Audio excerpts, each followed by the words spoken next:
Let's go to Samuel in Gypsy Hill. Samuel, good evening. Hello, good evening. Thank you for taking my call. Can I quickly ask you, are you from Lee, Barnet and Needleman? No. Okay, right. The trouble I've got, I want to know, can I take on NHS Trust over a blunder that they made a couple of months ago when they cut an abscess out of my back?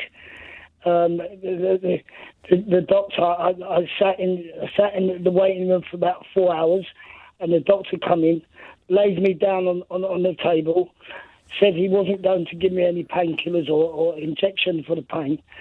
There were 6 or 7 students standing to the side of the room, and all the while this fella's got a big smile on his face. He's got a knife in his hand, and he says to the students, come round this man and watch what I do. So when he said he wasn't going to give me a painkiller or an injection, I didn't really think. But when he put the knife in, I screamed my head off. And my back was, the right hand side of my back was really swollen, really bad, high. And he cut into my back. And when he went into the muscle, it really hurt. So I screamed, I shouted, but all the students had walked out by this time. When I looked round at him, he had this smirk on his face. Sorry, Samuel. I mean, this sounds hideous, but you say the students had walked out. Yeah. So they came in to see the operation, but they walked out before the operation. Yeah.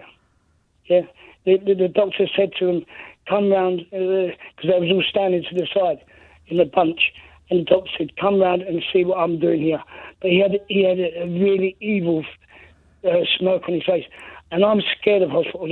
I respect hospitals. Yeah. But I'm scared of hospitals. Okay, so you were screaming in pain. What happened? Yeah. Well, he put 2 cuts into my back. And they were big cuts. Like I said, he didn't give me no painkillers, nothing like that. And then he started squeezing my back, getting all the pus out, I suppose. But by this time, I was half unconscious. And he just walked off. Hang on. Surely he put some dressing.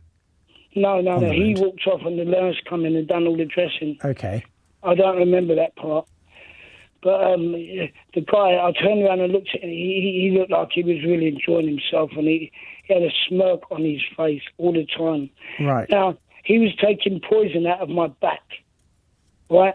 But he's made 2 big cuts in my back, 2 inches long, and they're still there. These cuts are giving me really bad time now, because he cut into the muscle, and it's not the abscess that's giving me any trouble or any poison or anything. It's the cuts that he's made. He's made 2 big cuts in my back, and they're not closed up.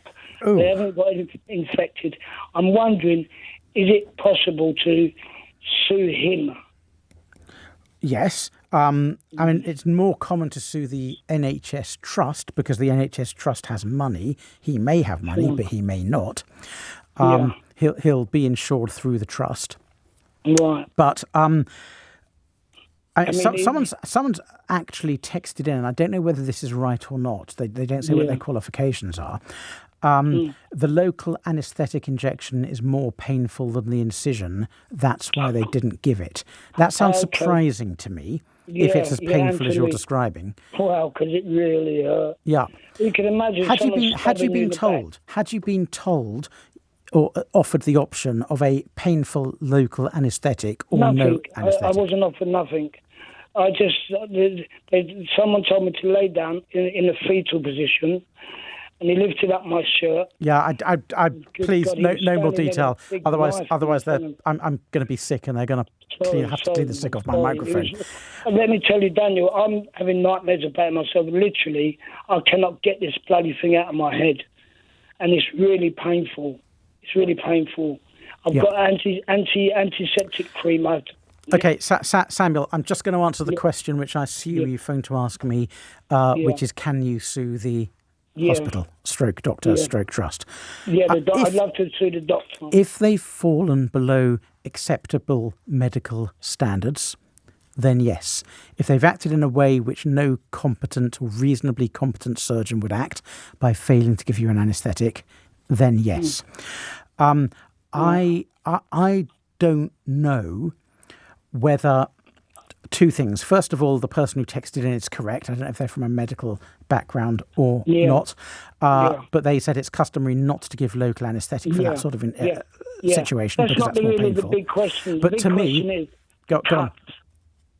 The cuts. He could have put a little round hole, 2 little round holes in my back.